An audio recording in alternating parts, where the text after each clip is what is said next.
दोस्तों 7वीं शताब्दी से लेकर 19वीं शताब्दी के दौरान लगभग 11 राजवंशों ने दिल्ली की गद्दी पर राज किया। अपने वैभव, इत्र की खुशबू और शान शौकत से भरा दिल्ली का इतिहास खूनी खेल, कत्लेआम और लूटपाट से भी भरा पड़ा है। कई बाहरी ताकतों ने यहाँ आकर लूट मचाई, लाखों कत्लेआम किए, बहुत से लोगों को अपना गुलाम बनाया।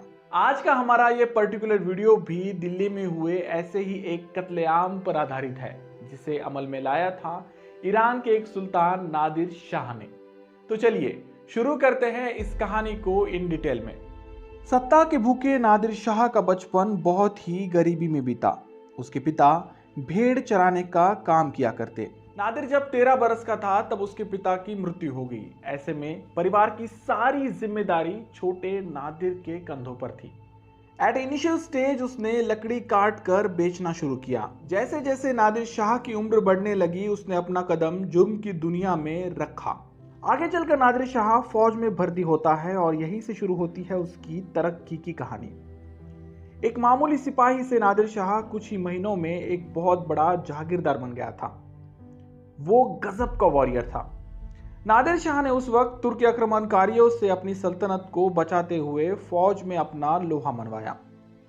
ईरान में उस वक्त सफाविद साम्राज्य का राज चल रहा था। 18वीं शताब्दी आते आते ये साम्राज्य अपनी पतन की तरफ बढ़ रहा था। इस मौके का फायदा उठाते हुए 8 मार्च 1736 के दिन Nadir Shah became the new ruler of Iran. उसके गद्दी पर आ जाने से सफाविद साम्राज्य पूरी तरह साफ हो गया था और शुरू हो गई थी एक नए राजवंश की दास्तां जिसका नाम था अफशारी राजवंश। तो ये थी कहानी नादिर शाह के सल्तनत की। अब जानते हैं उस कड़ी को जिसने नादिर शाह को दिल्ली से जोड़ा। दिल्ली में उस वक्त मुगलों का शासन हुआ करता था। 1707 में हुई औरंगजेब की मृत्यु के बाद मुगलों की इस गद्दी पर कोई भी ऐसा काबिल बादशाह नहीं बैठा जो उनके इस विशाल धरोहर और साम्राज्य को संभाल सके। ये वो समय था जब मुगल साम्राज्य का डर धीरे धीरे बाकी रियासतों के मन से निकलता जा रहा था। 18वीं शताब्दी आते आते दक्कन में निजाम, उत्तर में अवध, पूर्व में बंगाल और पश्चिम में मराठा अपनी ताकत लगातार बढ़ा रहे थे। 1729 में दिल्ली की गद्दी पर आया नया बादशाह मोहम्मद शाह बहुत ही रंगीन मिजाज का इंसान था। इतिहास इसे मोहम्मद शाह रंगीला के नाम से भी जानता है। इस अनोखे नाम के पीछे की कहानी छुपी है इसके अय्याशी भरे जीवन से। मोहम्मद शाह को युद्ध नीति और राजपाट से ज्यादा संगीत, नृत्य और शेरो शायरी का बहुत शौक था। मोटे मोटे तौर पर कहा जाए तो दिल्ली अब कमजोर हाथों में चली गई थी और नादिर शाह भी इस बात से पूरी तरह वाकिफ था। वो अब इतना ताकतवर हो गया था कि एक बादशाह के रूप में उसका लोहा मानने के लिए लोग मजबूर हो गए थे। उधर भारत में मोहम्मद शाह की बादशाहत में मुगल सल्तनत की सीमाएं सिकुड़ रही थी। इसी हाल में नादिर शाह भारत में दाखिल होता है। उस समय अफगानिस्तान में कुछ लुटेरे नादिर शाह के खिलाफ सक्रिय थे। उन लोगों ने ईरान के कुछ हिस्सों पर हमले भी किए। ऐसे में नादिर शाह गुस्से में आकर उनके खिलाफ जंग छेड़ता है। उनका पीछा करते करते उसने अफगानिस्तान के काबुल पर अपना कब्जा जमा लिया। इसके बाद ही started to move toward the India. At initial stage वो काबुल से पेशावर आया और बाद में लाहौर। नादिर शाह के दिल्ली की तरफ बढ़ते कदम दिल्ली के तख्त को हिला रहे थे। दिल्ली में एक खबर नासूर की तरह फैल रही थी कि नादिर शाह किसी भी वक्त दिल्ली पर हमला कर सकता है। मगर यह बात दिल्ली के बादशाह मोहम्मद शाह रंगीला के लिए बहुत ही छोटी थी। उसे जब कभी भी ये खबर दी जाती कि नादिर शाह अब लाहौर आ चुका है और वो कभी भी दिल्ली पर हमला कर सकता है, ऐसे में उसका जवाब होता कि फिक्र ना करें, नादिर शाह से अब दिल्ली तो बहुत दूर है। उसके इस रवैये से दो चीजें तो साफ थी, या तो वो बहुत बहादुर था या फिर बहुत बेवकूफ, जो चौखट पर आए दुश्मन को कम आंकने की जुर्रत करता हो। तत्कालीन मुगल सल्तनत की सीमा काबुल से आगे तक जाती थी। नादिर शाह ने काबुल पर कब्जा कर एक महान मुगल सल्तनत को सीधे चुनौती दी थी।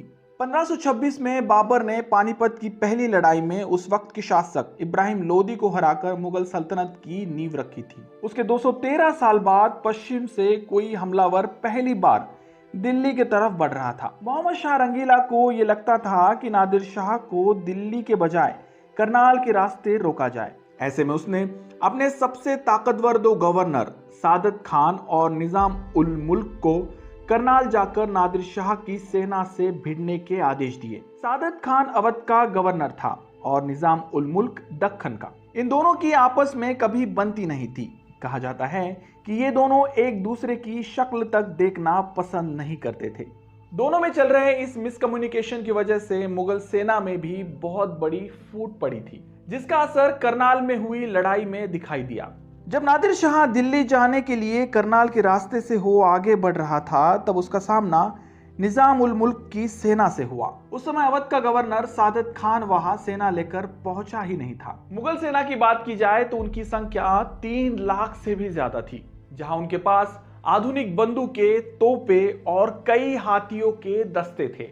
बस कमी थी एक अक्लमंद और साहसी सीपे सलार की, जिसका नाम था सादत खान। सादत खान का युद्ध क्षेत्र में देरी से पहुंचना मुगल सेना को बहुत बड़ी हानि पहुंचाने वाला था। 24 फरवरी 1739 में हुई इस लड़ाई में नादिर शाह की सेना पूर्ण रूप से मुगल सेना पर हावी होती जा रही थी। जब सादत खान देरी से अपनी 30,000 की सेना लिए युद्ध क्षेत्र में पहुंचा, तब नादिर शाह की सेना ने उसे पूरी तरह से घेर लिया। कुछ बंदूकधारियों ने सीधे सादत खान के हाथी पर निशाना लगाना शुरू कर दिया था। इस हमले से बौखलाया हाथी हड़बड़ी में नादिर शाह के खेमे में जा पहुंचा, जहां अल्टीमेटली सादत खान को नादिर शाह की फौज द्वारा बंदी बना लिया गया। उसके गिरफ्तार होते ही मुगल सेना ये युद्ध हार चुकी थी। ऐसे में मुगल सेना का दूसरा गवर्नर निजाम उल मुल्क नादिर शाह के पास पहुंचा, इस उम्मीद के साथ कि नादिर शाह 50 लाख रुपए और कुछ हीरे जवाहरात लेकर वापस अपने मुल्क ईरान लौट जाएगा। मगर ऐसा नहीं हुआ। ईरान से इतनी दूर आया नादिर शाह भला इतनी छोटी रकम को लेकर कैसे लौटता। उसकी नजर अब दिल्ली पर थी। वो दिल्ली की चकाचौंध और अमीरी से पूरी तरह वाकिफ था। ऐसे में 50 लाख का यह सौदा उसके लिए बहुत छोटा होने वाला था। उसने तुरंत एक नई चाल चली, और वो चाल थी मुगल बादशाह मोहम्मद शाह रंगीला को अपने खेमे में बुलाना। मोहम्मद शाह भी बिना कुछ सोचे समझे अपने कुछ अंगरक्षकों के साथ नादिर शाह के खेमे में जा पहुंचा, इस मंशा के साथ कि नादिर शाह अब दुश्मन नहीं बल्कि एक दोस्त है। मोहम्मद शाह रंगीला गया तो था अपनी मर्जी से, मगर वहां से वो अपनी मर्जी से लौट नहीं पाया। नादिर शाह ने उसे अपने कैंप में नजरबंद करके रखा और कई शर्तों के साथ उसे वापस दिल्ली भेजा। पहले तो नादिर शाह ने 20 करोड़ की मांग की, जो आगे चलकर 50 करोड़ तक पहुंच चुकी। मुगल बादशाह इतनी बड़ी रकम को देने के लिए सक्षम नहीं था, क्योंकि उसके खजाने में इतना पैसा था ही नहीं। ऐसे में नादिर शाह यह फैसला करता है कि वो दिल्ली आएगा और अपने हिसाब से दिल्ली की जनता से लूट की रकम वसूल करेगा। नादिर शाह का दिल्ली तक का सफर शालीमार बाग तक रुक गया, ताकि मोहम्मद शाह रंगीला को आगे भेजा जाए, जो नादिर शाह की दिल्ली में आते वक्त स्वागत की तैयारी कर सके। मोहम्मद शाह रंगीला के जाते के साथ ही नादिर शाह दूसरे दिन दिल्ली के लाल किले की तरफ अपने कदम बढ़ाता है। उसके ये कदम दिल्ली के लिए एक चेतावनी थी आने वाले खतरे की। उसे दिल्ली के लाल किले में बादशाह के महल में ठहराया गया। साथ ही साथ इसके दूसरे ही दिन शाही खजाने की चाबी भी नादिर शाह को सौंप दी गई। ये चाबी किसी मामूली खजाने की नहीं थी, ये धरोहर थी 300 साल के मुगलिया इतिहास की, जिसे एक ही झटके में किसी दूसरे इंसान के हाथों पराया कर दिया था। जब नादिर शाह की फौज दिल्ली में आई, तब दिल्ली में रसद सामान की कमी होने लगी थी, जिसकी वजह से दाम बढ़ने शुरू हो गए। ऐसे में नादिर शाह के सिपाहियों को यह लगने लगा कि दिल्ली की जनता जानबूझकर वस्तुओं के दामों को बढ़ा रही है। सैनिक के सामान सस्ते दामों में खरीदना चाहते थे। ऐसे में व्यापारियों को ये सख्त हिदायतें दी गई कि वे दाम को बढ़ाएं ना। दिल्ली में मौजूद पहाड़गंज के एक बाजार में नादिर शाह के सैनिक कुछ सामान खरीद रहे थे। उन्हें इस बाजार में सामान कुछ ज्यादा ही महंगा लगा, लिहाजा उन सैनिकों की और व्यापारियों की इस बात पर कड़ी बहस होने लगी। बढ़ते बढ़ते ये बहस इतनी बढ़ गई कि व्यापारियों ने बीच बाजार में ही कुछ सैनिकों को मार डाला। दूसरी कहानी ये बताई जाती है कि जब नादिर शाह दिल्ली में दाखिल हुआ, तो उसके 2-4 घंटे बाद ही ये अफवाह उड़ाई गई कि नादिर शाह का कत्ल हो गया है। इस अफवाह के बाद दिल्ली की जनता में एक जोश उमड़ आया, जहां जगह जगह वो नादिर शाह के सैनिकों को मारने लगे। जब ये बात नादिर शाह को पता चली कि दिल्ली की सड़कों पर उसके सिपाहियों को मारा जा रहा है, तब पहले तो उसे इस बात पर यकीन ही नहीं हुआ, मगर फिर भी तसल्ली के लिए वो अगले ही दिन अपने कुछ चुनिंदा सैनिकों के साथ दिल्ली की गलियों में पहुंच गया। दिल्ली के उर्दू बाजार और चांदनी चौक के रास्ते के बीच एक मस्जिद पड़ती थी जिसका नाम था रोशनुद्दौला मस्जिद। जब नादिर शाह अपने सिपाहियों के साथ उस मस्जिद के पास पहुंचा, तब किसी अनजान इंसान ने उस पर गोली चलाई। नादिर शाह की खुशकिस्मती और दिल्ली की बदकिस्मती से ये गोली नादिर शाह के बजाय उसके एक सिपाही को जा लगी, जिससे वो सिपाही तुरंत मर गया। उस सिपाही की मौत के बाद मानो नादिर शाह के सर पर खून सवार हो गया था। बस फिर क्या था, नादिर शाह गुस्से से आग बबूला हो रोशनुद्दौला मस्जिद की सीढ़ियां चढ़कर उसके आंगन में पहुंच जाता है। उसके इस तरह ऊंचे स्थान पर पहुंचने का मकसद था अपनी सेना को एक संकेत देना। उसी वक्त नादिर शाह ने अपनी तलवार म्यान से बाहर निकाली और उसे आसमान की तरफ कर अपनी सेना को एक नया आदेश दिया। जब किसी बादशाह द्वारा तलवार को इस तरह बाहर निकालकर धूप में चमकाया जाता है, तब ये एक आदेश होता है अपनी सेना के लिए कि बिना किसी कायदे कानून के लूटपाट और कत्लेआम किया जाए, और जब तक ये तलवार वापस म्यान में नहीं जाएगी तब तक ये कत्लेआम और लूटपाट चलती ही रहेगी।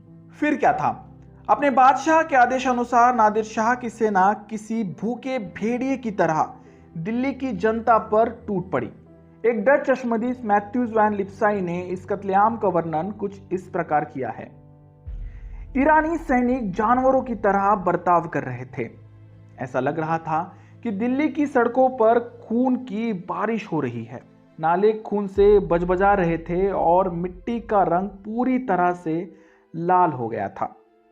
लोगों ने डर के मारे अपने अपने घरों में शरण ली। ऐसे में सैनिकों द्वारा उन तमाम घरों को भी आग के हवाले कर दिया गया। दिल्ली में हुए इस कत्लेआम में लगभग 1 लाख से भी ज्यादा लोगों ने अपनी जान गंवाई, जहां कुछ हजार लोगों को नादिर शाह ने गुलाम भी बनाया। दिल्ली को यूं रोता बिलखता देख अहमद शाह रंगीला नादिर शाह से रहम की भीख मांगता है। उसने अपने सर से पगड़ी हटाकर नादिर शाह के कदमों में रख दी और ये कहा कि वे जो चाहे वो दिल्ली से ले जा सकते हैं, बस इस कत्लेआम को उन्हें रोकना होगा। नादिर शाह ने इस कत्लेआम को रोकने के बदले अहमद शाह रंगीला से ये शर्त रखी कि वो उसे 100 करोड़ की रकम हर्जाने के तौर पर दे दे। इस मांग को पूरा करने के लिए दिल्ली को फिर से लूटा गया। लूटने वाले इस बार नादिर शाह के सिपाही नहीं बल्कि मुगल सैनिक ही थे। शहर को लूटकर अहमद शाह रंगीला ने नादिर शाह की शर्त को पूरा किया। इसके बाद नादिर शाह ने अपनी तलवार को फिर से म्यान में रख अपनी सेना को कत्लेआम रोकने के आदेश दिए, मगर तब तक बहुत देर हो चुकी थी। इस समय लगभग दिल्ली की आधी से भी ज्यादा जनता नादिर शाह के खौफ का शिकार बन चुकी थी। किसी जमाने इत्र से खुशबूदार होती दिल्ली की गलियां अब बदबूदार मृत शरीरों का अड्डा बन गई थी। खैर, इसके बाद नादिर शाह दिल्ली में पूरे 57 दिनों तक रहा। 16 मई 1739 का वो दिन जब नादिर शाह अपने लूटे हुए साजो सामान के साथ दिल्ली से अपने वतन ईरान की तरफ रुख करता है। नादिर शाह मुगलों की 8 पीढ़ियों की अपार संपत्ति को अपने साथ लिए जा रहा था। उसका सबसे बड़ा इनाम तख्ते ताउस था, जिसमें आज का मशहूर हीरा कोहिनूर भी मौजूद था। लूट का सामान ले जाने में नादिर शाह को लगभग 700 हाथी, 4000 ऊंट और 12000 घोड़े लगे।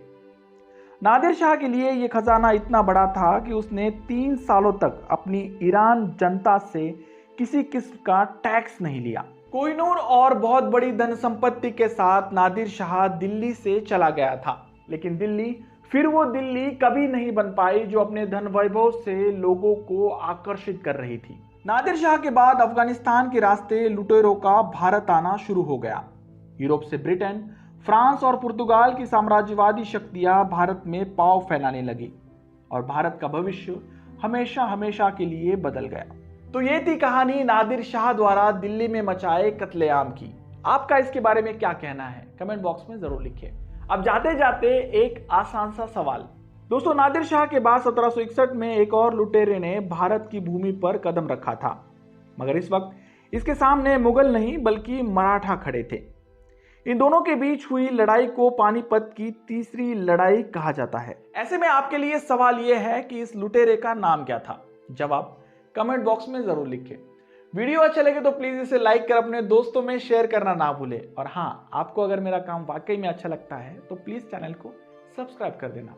मिलते हैं अगले वीडियो में ऐसे ही किसी इंटरेस्टिंग और हिस्टोरिकल टॉपिक को लेकर। तब तक के लिए धन्यवाद।